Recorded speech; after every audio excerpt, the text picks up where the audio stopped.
very troubling one. So, we'll see. Talk about it. I think we should know that when God's here, it's the main thing that we have to know. The Beraishis feels the world, everything is happening because the Beraishis wants it to happen. And how it happens. Halav that it should keep us all safe. And whatever happened, happened. And whatever cheshbenis the Beraishis had, he had. It's all the dynamics. And Halav that should have achronis on us. We should bring Halav the Geula finally. We'll see Mi'ot Hashem. It'll show us grace and this. That's what we will exist. It says, Beraishis bo Elokim es Shemaim v'Haaretz, that the Beraishis, so the way we normally translate it is, in the beginning, God created Shemaim v'Haaretz. Rashi didn't like that translation much. He says, Beraishis, in the beginning of the creation of Shemayim v'Haaretz. This is the way it worked. Okay, it's whatever it is. Pikiyobis says, and we find 9. The truth is you find more than 9. But we don't know which 9 you're counting and what the pshat is on. There's other difference, and then in the book I take apart the different ones that negate it.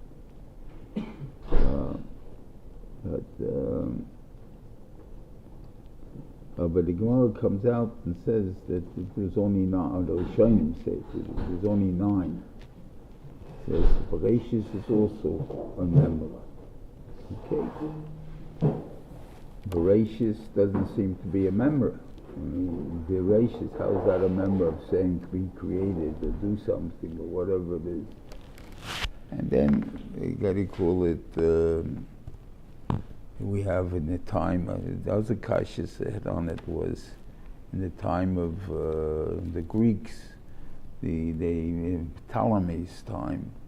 In Ptolemy's time, he locked up 72 chachamim, and they told him that they each has to translate by himself the Torah, and 15 changes they made. And one of them was that they all were mechaven to the same thing. That was the Nes. They all have made the same 15 things.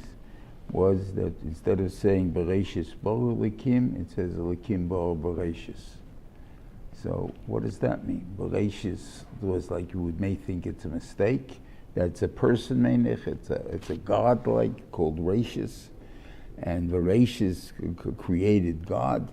So therefore, there's a higher God than God, and therefore they put down Elokim bo Beraishis. God called Beraishis. So then, who is Beraishis? Where is he now? I mean, this creation of Beraishis. And then it says there, Bishvil Reishis, Bishvil Bikurim, Bishvil Matan Teire, and all they called Reishis. Again, what does that got to do with Matan Teire, with Berias Elam and stuff like that? Now, when you take it, it's a word, it's a member of the Asal Mamoris. So what does it got to do with this type of thing? So I came up with this pshat. It sounds strange maybe, but I really have no other derech that I was able to figure it out. With meaning with. Beraishis, with the word Beraishis, he created Shemayim v'Haaretz. Now it makes sense why it's a tzivui. In other words, it says there God could have created the world really with one word, right? What word would he have used? You take a look at the Asal Mamoris, there are different words. I think one even has how many as 53 words. I'm not sure. I think I counted it once that time. He only has 2 words, right? And yet they were necessary. I needed to express it this way, I needed to express it this way, because that's the way my command is going to upteach what's going to be created.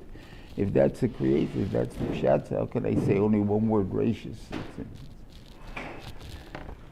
So that I wanted to tiny could be that we say though in Kabbalah Shabbos, on Shabbos, in the second one in Lukas Shabbos, it says of it, Tchilas Machshava, Soif Masa Tchilas Machshava.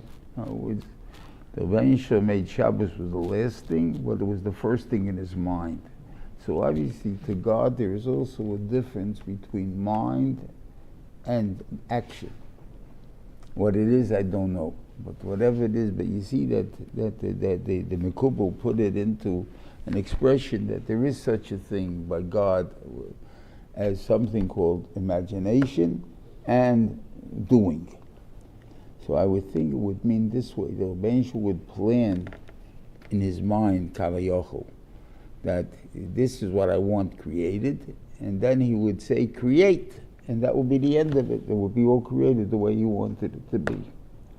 Right? So that would be the natural time. So therefore he limited himself, instead of doing one word with the whole imagination, what he wanted done, he limited it by putting it into different words. So now he had to limit whatever he's saying, and therefore it takes more words to limit than it is to accomplish the more.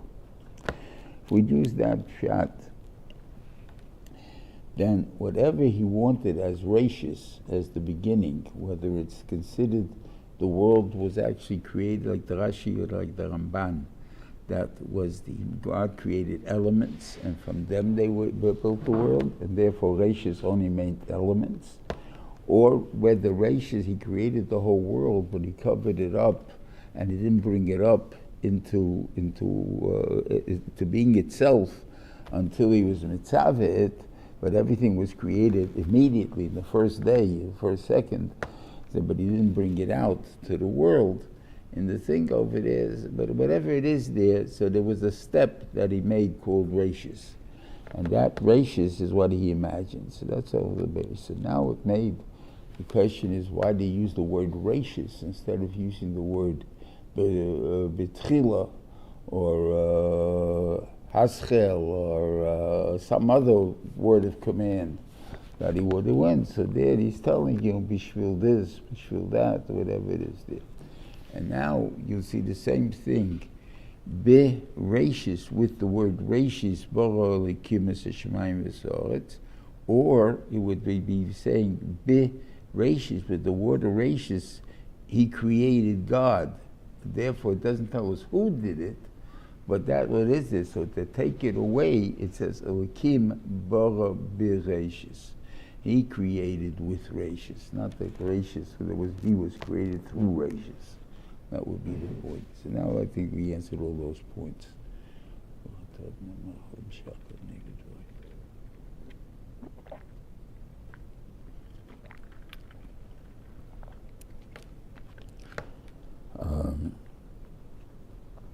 There's also here, where is, the alchemists and the chemists.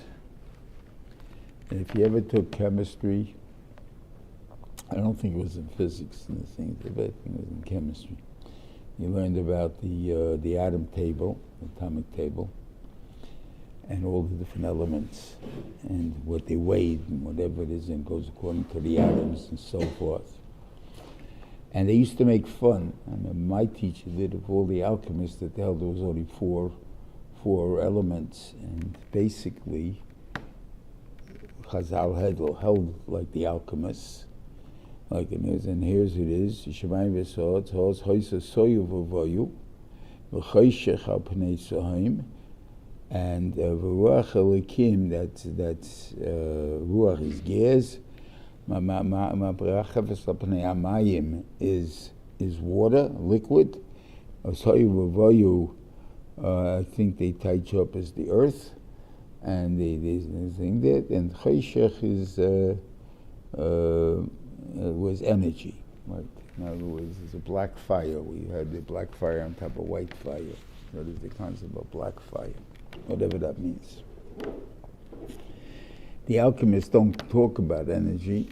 They talk about what do you call it? But what is light? We don't have any element called light. And they're saying that we have different elements, but they create light. They do this, but there's nothing that light is itself. They're saying this. So we really have nothing on energy. So energy could be something that's productive of all the other things that are around. Whatever it is, that's the thing. They did discover when they made the hydrogen bomb, and they watched the development of the explosion, how the atoms explode, and knocking off the different atoms before the shattering bomb that's taking place. The elements changed immediately. So you see, they can change. So obviously they're not elements. An element can't change. And it's a basic, the least that can be. So how does it be? So it comes down to Rizal, Taka 4. Is it found in a natural state? That I can't say that there is any natural state that you find it for. But the Maisa that there is for, that they saw that there's a different, that gold can be turned into, that lead can be turned to gold by knocking off one what he goes. So obviously they knew about that there was the atomic weight, and they knew that if you moved one atom, you're going to land up with gold. So obviously there were big chachamim. The question was, how do you remove it? Or can it be removed? That was the question. And that was what they tried to do. Okay. Anyway, Rashi also says here, what was the first thing the Beraishis creates? He creates light. Right here. And Rashi says a funny thing, that this light was on for the 7 days of Beraishis, day and night. So then there was no day and night. So what does it say? It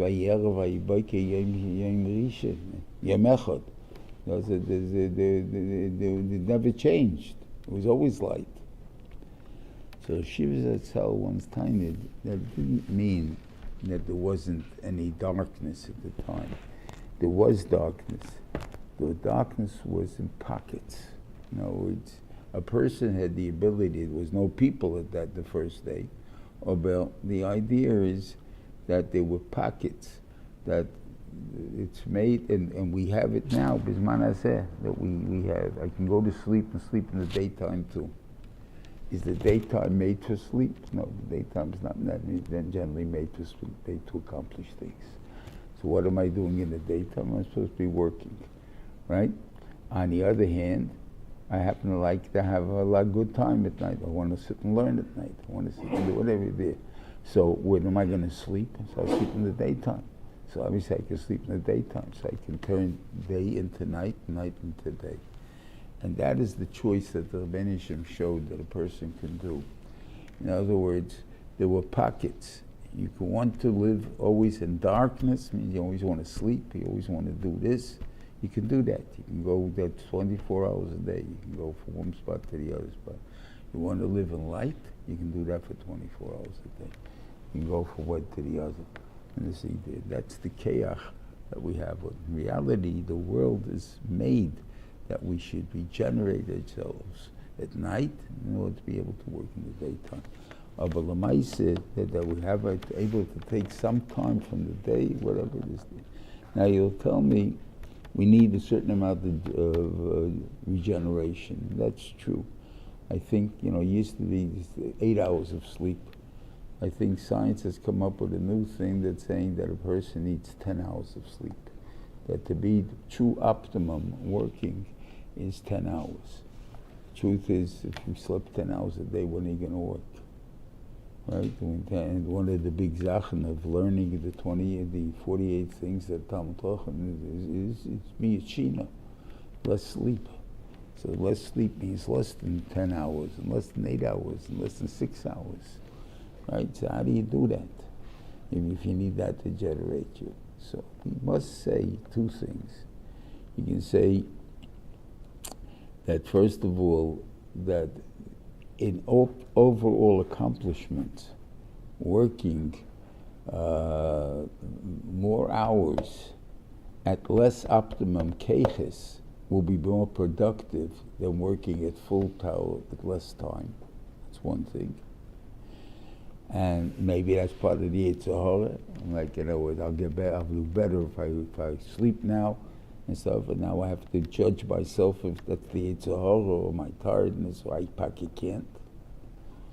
So that a person has to always come to constantly evaluating in himself if he has those keches or not.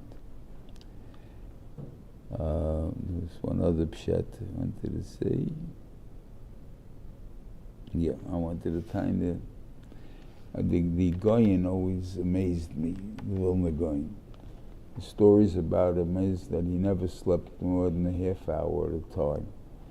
That's because you shouldn't have to wash negavasel, and the body shouldn't become tummy, dead, whatever that halach is that we need in there. And he used to sleep 4 periods of time a day of less than a half hour, but drop less than a half hour. So it's 4 half hours a day. So 2 hours a day he slept a day. He did this day in and day out. How could he do it day in and day out? It doesn't make sense. The guy with plots was just walking in the street. He has no care to walk. And I think that. So I was thinking maybe his excitement of Torah caused such a rush of adrenaline in him that he wasn't tired. He was living on adrenaline. When you say there's a rush, a person has excitement, has something, the adrenaline is moving, he's not sleepy, he's not excited, he's working, he's top wired, he's wired at the top. So therefore he was always wired like that. And maybe he had to force himself to go to sleep. Then something because that was that he used to say about him. That it says, it says, that so the kash is, how does the Satan come from the back? In other words, he tells you to be good, and that makes you overly good or overly committed or overly whatever it is there, and therefore it doesn't work.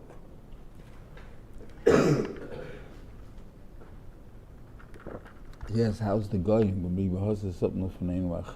He said, I'll make him learn 24 hours a day. So therefore he'd be overtired and he'd kill himself by that. And that was the point. He had to be able to be so strong about going to sleep. I must have this sleep because without this I can't live. Okay. Now, the first day he said, Yom Echad, because the Rebbeinu Shalom did not create the Olam HaElyon till the second day. And what does that mean? They didn't create the Olam HaElyon till the second day. Means that the first day there was nothing but the Rebbeinu Shalom. There's an interesting thing that we say in Adon Olam all the time. The Gemara says, Ein Melech B'lo Yom. By the fact that you call somebody a king, you can't be a king over nothing. There's no nation, there's no king. But what does it say in Adon Olam? Adon Olam Hashem Malach. He ruled, he was the king. Terem Kol Yitzir Nivra. Before anything was created, he was still king. That means there is Shaykh, a king without anything. But that's only by the Rebbeinu Shalom. It's not just by a human being or anyone else, because the definition of king is that you're ruling something. But the Rebbeinu Shalom, the Etzem is king. He doesn't have to rule over anything. He is king.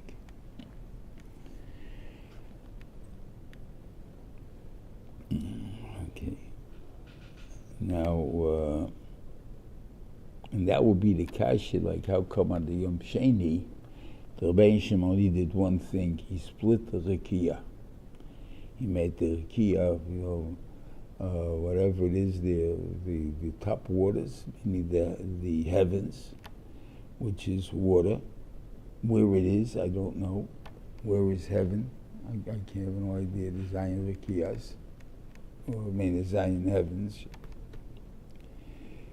But he made the Rekiyas the Havdalah between the two waters. And the other water is what's on the earth. And the Havdalah, it says, is so big That's where he put the sun and the moon. He put them in the Rekiah. The Rekiah is the Havdalah. And we call the sky the heavens. That's the Havdalah. It's not the water. We didn't reach the water yet. Where is that water? I don't know. So when they tell you there was water on Mars, right? You think there, what were they judging from? Some kind of formations they think was caused by water, but now it's dry. How do they know there was ever water there? Maybe Rabbeinu made it that way, and to look like that, whatever it is there. So therefore, that's the way I have no kashas. Right now, it says the Torah was marvelous water over there, and the only other water is down on earth. There's no other waters in the world. On any of the things, and any continents, and any of the stars, and anything else there. Until you actually go and touch it and tell me, it seems like water is only theories. It doesn't mean anything. And I remember that when they sent out, I forgot which one it is that went past the universe, was past Pluto, when Pluto was still considered a planet. You know, and they went past him and stuff like that. They discovered that all their theories about all the planets were just theories and full of baloney. They didn't know nothing about them. They had to rethink the whole theories because of what they saw. Okay. Now, the Gemara says that according to Rabbi Shua ben Levi,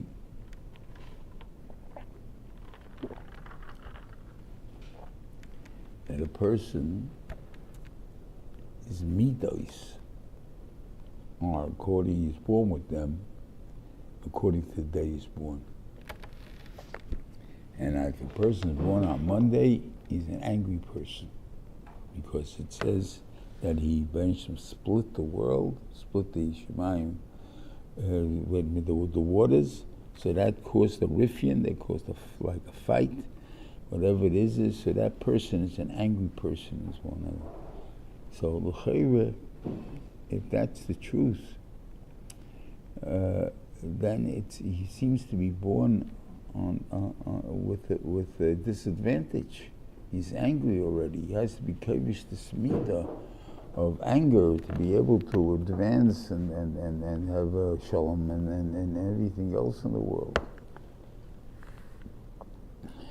So what I think is, it doesn't mean anger because he's upset with something. I mean, he's upset, yeah, that's true. I don't want the word, maybe I'm trying to think of a different word than upset. Angry because he did something to me. But I would say it's more of an anger of frustration. Before the second day, a person, if he had the ability, was able to become a malach. He was able to rise above into the Olam Elyon. When the Rebbeinu cut off the Olam Elyon, Olam HaTachton, and he made two different worlds out of it, that means a man cannot reach anymore into the top. The tops can come to the bottom, but the bottoms can't go to the tops. It says even by Moshe Rabbeinu, when he gave to the Torah, when he went up to the heavens, he only went up part of his body. He was not able to enter the heavens because he's a human. He's from the Olam HaTachton, and therefore he can't come into the Olam Elyon. The Olam Elyon is reserved for the Malachim, whatever it is there. That is there. So he's frustrated. In other words, you limited my keches and stuff like that. What I did discover about Monday children as opposed to other day children, their breadth of knowledge is much greater. In other words, they not saying there's not the others much smarter, not taught into smarter. The breadth of knowledge, in other words, the involvement of different things or the interest in different things is more by a guy that's a Monday guy than other guys. They're seeking something more, and could be for that reason, because they were stopped from going higher, so they went wider. So therefore, the others were not stopped. So whatever they do, they do. So they go whatever they go on. Okay. Then it says the Beraishis, where did he put this water? What happened to the water? This water surrounded the earth. He says the water should go into what? and uncover, and we'll see the Yabasha, and we'll see the earth, right? Where did this water go? So he says he put it in the water. You put it into the water. How do you put it into the water? Right? Where are you going to put it? Right?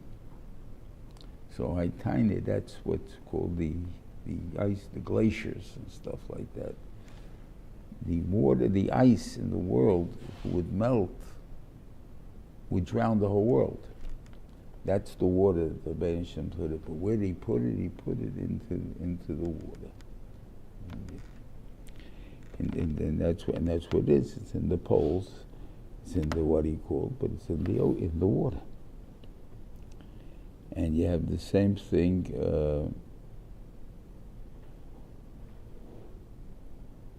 Once I learned from a child, you have to learn. It explains Pirkei Avos. I think in the Mishnah that says you learn from young people. You learn from unripened grapes or grape juice. If you learn from an old man, it's turn it to wine and to ripe grapes. Right? It doesn't mean to say that there's no chokhmah in unripened grapes. It's a different way of thinking than what he called. And I'll give you a mashal. Maybe I'll give you two mishalim on it. Both for my grandchild. Okay?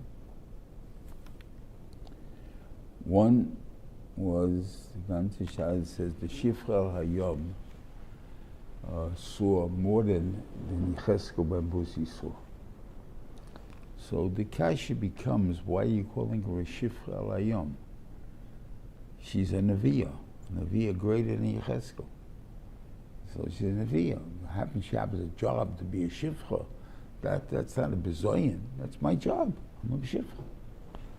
Why are you calling her a Shifra, like a derogatory term and stuff like that?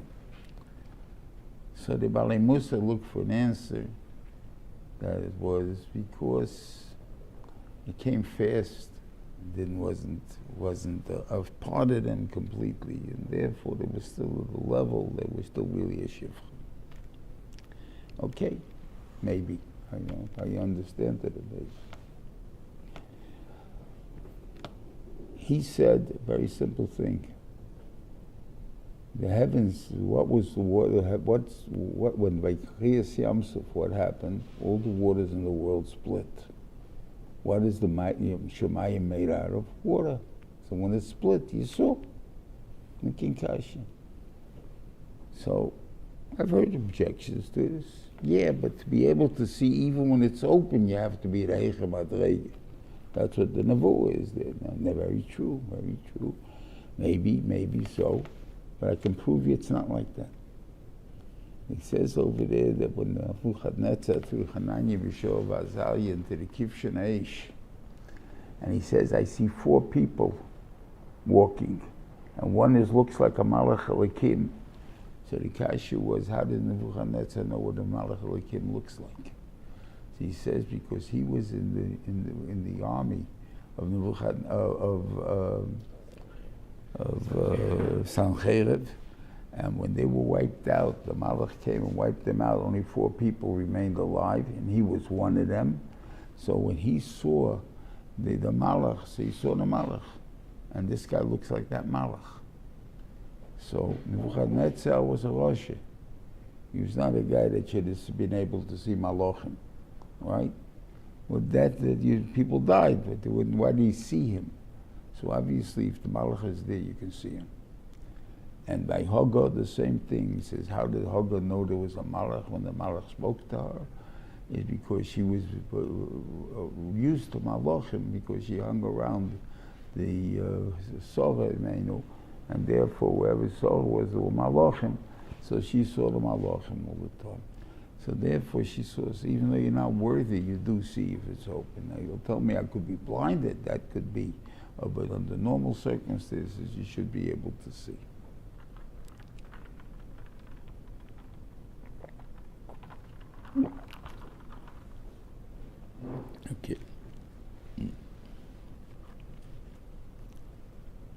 second, I was going to tell you the second one, yeah. The same grandchild was learning how to read. My wife bought him a book. We have these big books usually with a letter A, and then they have a picture of something, and the kid knows the picture, and he knowing that this is an A, so he learns A, and the word starts with an A, whatever that fruit is, or whatever it is. I'm picking an apple. I'm thinking of. I don't know if that was the word or not. He asked my wife, "Does C have two sounds?" And she asked him, "What does that mean?"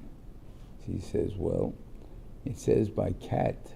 It says C is by cat, so that's one sound. And now she's up to O, and it's an ocean. And he looks at the spelling of ocean, and there's a C, and it's not ocean. It's ocean. So then C has two sounds, right? I knew this. Right? Everybody knows that. It's a soft C and a hard C. And yet, I didn't understand something until he said those words. When he said those words, I jumped up and I said, now I understand Rashi. Okay? When I went to school as a kid, I was taught that in the Der of Enesh, Rashi brings down that 1/3 of the world was flooded and was put into the Ukainis. What's Ukainis? So they used to say Ukainis, that's the Atlantic. Now, what made him say it's the Atlantic? Maybe it's not the Atlantic, maybe it's specific. He says because Ukainis, like an A, so A and A. Then they'll bring me more rayas. My teacher taught me this. That more rayas, that the Atlantic is higher than the Pacific by about 30 feet. That's why around the Straits of Magellan, Good Horn, when the waters come together, there was this chokhmah that he was able to get through there without thinking, because the waters hit each other at different heights. When you go through the Panama Canal, you need locks. The reason you need locks is because you have to be lowered or raised to get from one ocean to the other ocean. Go through the Suez, there's no problem. You just go make a big hole. You now have a new lake, a new waterway. The Panama Canal, you need locks because they're 30 feet apart. And now I understood it. The word is not ocean. The word is okean. It's a Latin word. It has nothing to do with it, and it comes from okinus. It's not Oceanus, it's Okeanus, which is the Hebrew way of saying it, Okinus, because it's Latin. It has nothing to do with Hebrew, it has nothing to do with English. It's a Latin word, and the word is Okeanus, or Greek word maybe, and the thing Dalton. And therefore it's a hard C. We just mispronounce it, and therefore we call it ocean. But the thing is there's a soft C too, but we mispronounce it. It's really Okean. And therefore that would make it sense. So where did he put it? He put it into what we call the ocean, and Oceanus, Okeanus. Okinus is what you pronounce it. Now you'll say, that's going a little bit too much, you know.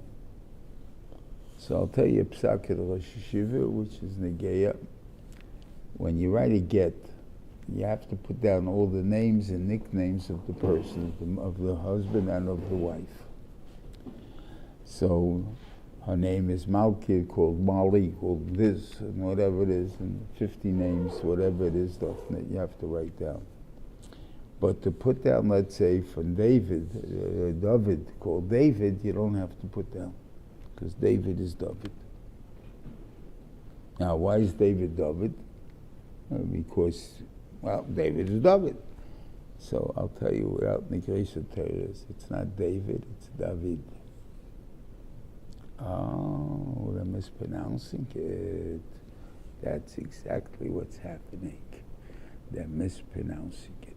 And therefore, if you really look at the words, you'll see that the thing there, how did Yishai become Jesse? Right? You ever think about that? Jesse, Ishai. What's got to do with Jesse? Because J and Y were the same sound. So it's Yessi. Yishai, right? Yesha. Who says it's a C? It's an I sound at the end. Yesai. That's the way they pronounce it. But we pronounce it Jesse. Because we keep pronouncing it, mispronouncing it all over.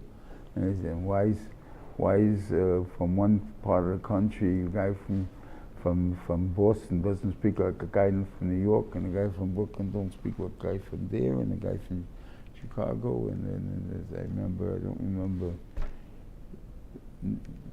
1, 2, knock on the door, 3, 4, knock on the door. I don't remember which one it is. It says the only place you find that roof and something else rhyme is in New York, something like that. In other words, because we don't pronounce certain letters, we don't pronounce certain things, so we pronounce it differently. And therefore, it's a completely different thing. And because of that, we're different, so we mispronounce things. Not done the real way that it's supposed to be pronounced. Now that they're part of the language, so that's the way they're spoken, but it's not a new name, it's the same name. Okay.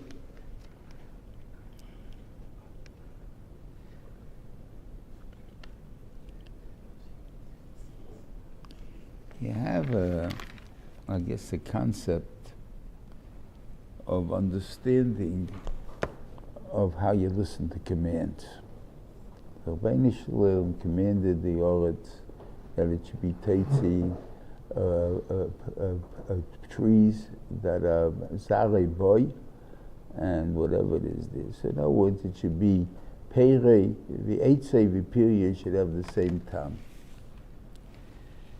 In reality, the earth did not listen. What do you mean did not listen? How can you not listen? The Benjamin told him to do it. The Benjamin was creating it and stuff like that, obviously. But whatever Pshat and Malach or whatever he gave the Keiches to, the Eretz, they are Keiches in themselves. Or Eretz is that they had a way of obeying his commands. And they listened to the command, but only in one factor. In other words, why is an esrei called a pri eitz hodo? Because that's the only fruit that's piryei ve'eitzvei together, that has the same time. Is it? There's one other one, peppers, the white pepper and the black pepper. They both taste the same, but they both one is wood and one is a fruit. And but the difference is mainly used for is different in the coloration that you want. You don't want the black spots all over your white thing there, so you could use white pepper. You don't mind the black spots, so you use black pepper. But the mice it's the same taste. So it says, why? How do you know the Gemara is? How do you know it's not palpulin? That's an esrei. How do you know it's the esrei? That's the pri eitz hodo that we have to take on sukkahs. He says because you take one, and the one has to be at least a gezayis. Palpulin are small.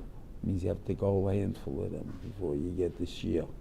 So therefore, we know it's not them. But the only things that listen though were the palpulin and the esrei. Why? That means it was a minimum. I listened in a minimum that I did. You told me to produce such a thing. I produced it. Did you tell me to do everyone like that? You didn't tell me that. You said do that. So the idea is when I tell you to do something, I mean everyone. That's the way we're supposed to understand rules. When you want to try to be, but I did one, that's not called listening. That's called, I can't punish you for it because the truth is you did what I told you to do. But the idea is you didn't do what I told you to do. You told me what you interpreted it to be, and therefore I can't really give you an argument on that because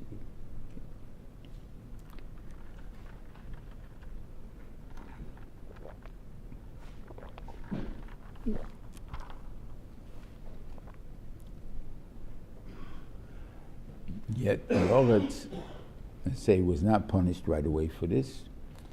When Adam is being punished at the end, he was punished through the earth. In other words, that the earth will not be producing what it's supposed to produce. And that was its punishment.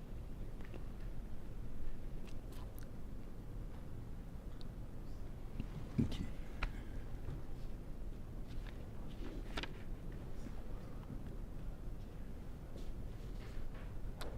Then he made on Yom Ovi, made the heavens, made the sun of the moon. And here's a funny argument, which you have really, what the moon, the idea is, he made two different realms, right? Yeah, the sun is going to rule at daytime, and the moon is going to be at night. And yet the moon kind, it's impossible in such a case that there'll be shalom. And that will get longer, that the world will get the job done. You can't have two kings having the same job. Because the question is, when Hashmoshes, or in the morning, whose part of that? Mine or yours? So that's so we have on one hand, each one is a nice guy, he's let you have it, you let him have it. So nobody's ruling that time. And obviously that can't be. Or each one says it's mine, and then you have a war. So therefore, even if they're separate, the line of separation has got to be so perfect that there's no question about who it belongs to. But if it's not, then it can't be. Two kings can't run out. Then there's two kingdoms. And since he gave the Eitzah, so he's the one that got it. Now you'll say, it's not my fault or not, I gave you the Eitzah, you don't get blamed for it. Who is it? So there's an old joke. There used to be two guys who had a big apple and a little apple. And one was supposed to pick one of the two. And each guy is trying to get the other guy to pick first, because the guy picked first has to be polite, and he's going to take the little one, right? And he's going to both do the little one, so therefore no one wants to be picked first. Finally, one guy picks first, and he takes the big one. And the other guy says to him, that's not right. It's not the way you're supposed to do things. You're supposed to take the little. He said, what would you have done if you would have won? And you would have picked first. He said, we're taking the little one. He says, you got it, so what are you complaining about? Okay. Then, because the angel on the fifth day, he made all the things. He made the things that come out of water and come out of the middle thing. It's interesting. The ones that are produced in water do not need shchita. Fish. Birds that come from the kak, that means from the mud, that's mixture of water and sand, they need shchita of one siman. Animals that are made from earth, they need two simanim. I don't know the significance of it, but that somehow one is more gashmius than the other one is. Okay. It's tiny, or maybe we have to say it now. I don't know how far we're going to get. Later on, it talks over there that the Beraishis decided to destroy the world, right, by the Mabel. So Adam, and he destroys Adam, Behema, Adramis, anything that's crawling, Adoif, Hashemayim, Kinecham. It doesn't say about the fish. So Rashi brings down that he left the fish live, right? That the fish lived through the Mabel. Now, the question of Mabel could have been hot water. They still lived through the Mabel, right? And the reason they needed hot water, because as I said, you need to melt the glaciers and stuff like that in order to flood the world again and to bring it back down to what it was, to recover it completely again. Okay, that's what they needed there.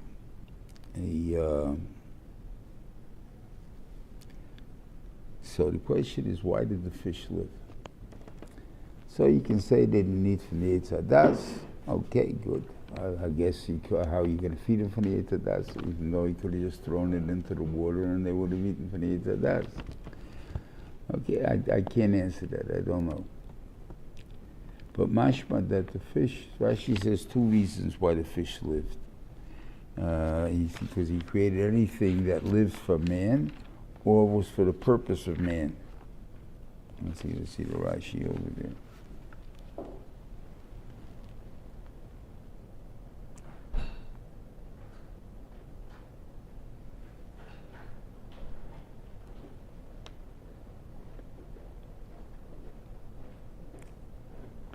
So Rashi says, Loshin Davacha Hakol Nivra B'Shvil Adam, everything was created because of man. The Kivin Shu Kala, since he was destroyed, so therefore Ma Tzarech. So what do you need the rest of them for? So what about the fish? Mashma, the fish were not created for man. Don't ask me what it means. I don't know what it means exactly. But this name, when we have Mishalom, and the Mishalom, where's the Beraishis comes down to this world an hour and a half a day. An hour and a quarter? An hour and a quarter a day, an hour and a half a day. Comes down to this world, who to play with the Taninim, or with the Leviosin. Don't ask me what that means either. It comes down for that. And that's what they do. And you think, Dalton, where's the Beraishis? The Mayim. Where's the heavens? Mayim, water. So what is Ruchni is water is compared to Ruchnis. Torah is compared to water. Everything, the Ruchnis is water. Fish are called to brain food, whatever they call it, whatever it is there. It's not what he call it, Slama say. There's somehow something different about them. I can't answer the questions, I don't know what they are. But the vices, somehow they're different, and therefore they're not made for human beings. We eat them, we're allowed to eat them, and stuff like that. Of the mice, they were not. That's not the purpose of their creation. Okay. Now, one of the questions it says over there: why did she give by the Nachash?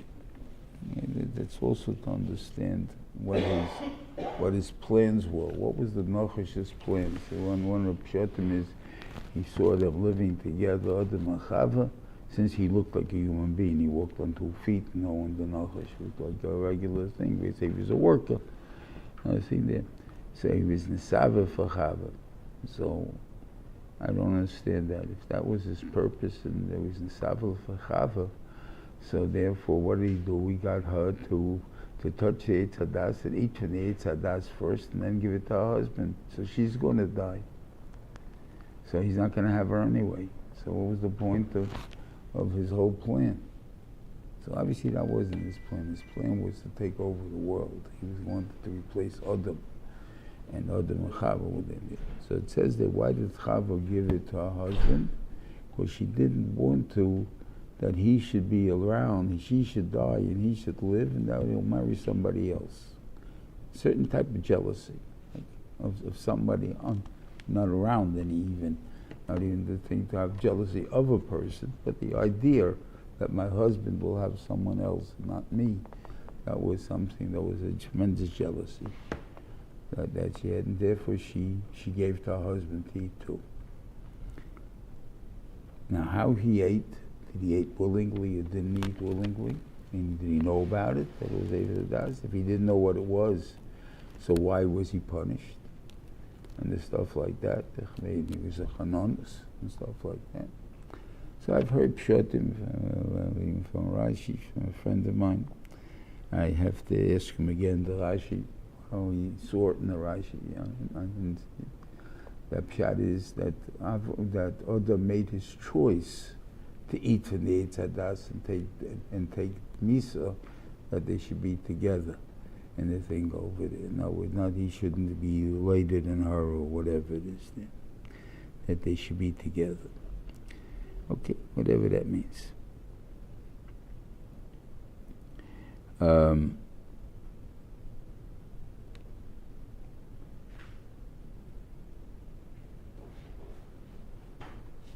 Yeah, so it's possible that she didn't give it to Cain and Hevel to eat. So it could be that the children of Cain never died until the Mabul. And it would go with one medrash, because there's two medrashim. One medrash is that he was killed by that he was killed by Lemech.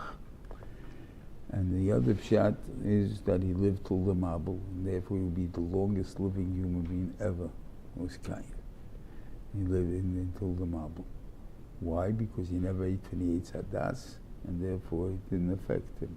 On the other hand, all other humans, except his children, came from Shais, who was already after Adam ate, and after he was born after that time, so therefore Netzah was already decreed, so therefore they died. So that was the two different types of things there. If we hold like Rashi, then Nama, he says Nama Achois Tuval Kayin is the sister, is his sister, meaning she's a daughter of Cain. Therefore, the humanity has the midas of Cain and the midas of Sheish, that together, unified, whatever it is there. Why don't we have that particular eternity in there that I can't answer? I don't know. Okay, what is the purpose of a woman? So, made Eza Kenegdei. It says that Zocher, Rashi says, Eza. I said that's not what it says in the Torah. The Torah says he didn't find an Eza Kenegdei. I'm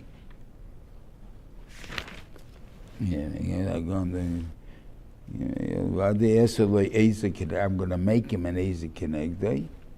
It says, and later it says, he was looking for an Eza Kenegdei. He wasn't looking for an Eza. He wasn't looking for Kenegdei. He was looking for an Eza Kenegdei. He was looking for both. So the idea is, and I told this time, when Shalom Bayis things come up there, women were created to fight with you. It's the other half of you. Zocha, then she'll fight with you. When you want to do bad, she'll stop you. Try to stop you. You want to do good, she'll help you. That's Zocha. Loi Zocha, you want to do good, she'll fight with you. You want to do bad, she'll help you. That's Loi Zocha. That's the point of Eza Connect, what he means by that. But the Maisa, she's always going to be a helper and a fighter. Because if she's not you're doing something she don't want you to do, she's going to fight you. She wants you something that you want you to do, she'll help you. Because she's you. And therefore the thing is over there, and that she's your balance. And the Mela, the fights you're going to have. The question is if it's a Seicha, that she's helping you, or she's destroying you. That's the thing that we don't know. If it's Zocha, that's what she's talking about. I think that. Now the Shiva once said a Pasha to touch in the Indian of the Yitzadas.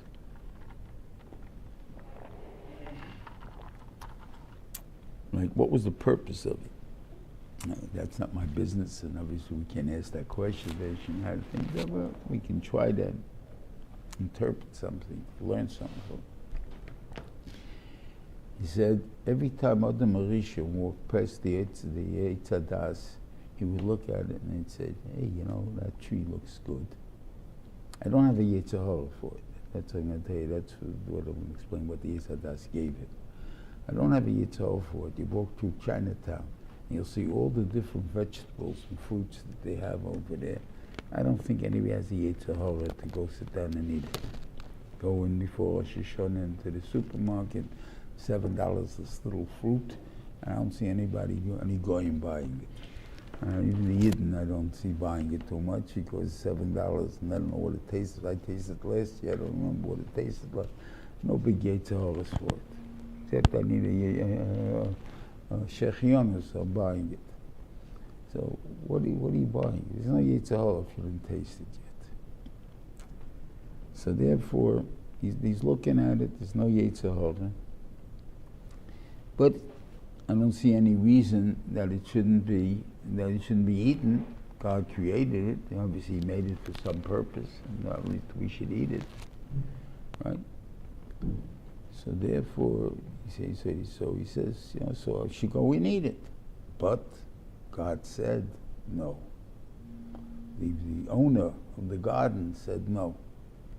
The same thing we have is manazeh. For us, the chazer is that mitzvah. In other words, the chazer is made only for eating. And on that, the goyim ask us, don't you believe in God? Don't you think God made the chazer for what purpose? Only to be eaten. It doesn't do anything except lay there and get eaten. And it's all edible. You can eat the whole chazer. Mamish, it's under the skin is like you can make gilbanis out of it, like chicken skin. It's the hoofs you can make pacha out of. So you make out of it and the thing that and it's kishkis, you make a kishka out of. So it's mamish, it's totally edible. And the thing over there, and yet you don't want to eat it. You see, look, it's Parshas. God created it for food, and you are not eating it. You're right. It's 100% right. Except God said no. And that's what I remember. God said no. There is someone that owns this field, and He tells this world, and He tells me no. It's logical and all the things, but it doesn't help against the owner's rotzen. The owner said no. That's the point that we have to remember.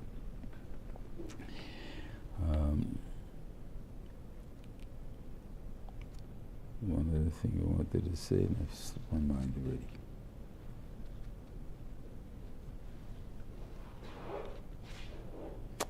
Slipped my mind. I'm sorry. I can't think of it anymore. Anyway, I have Akut Shabbos, which is Shalom, and Eretz Yisrael, and the whole world, and the Geula Shleima soon. Amen. Have a good Shabbos. Shabbos.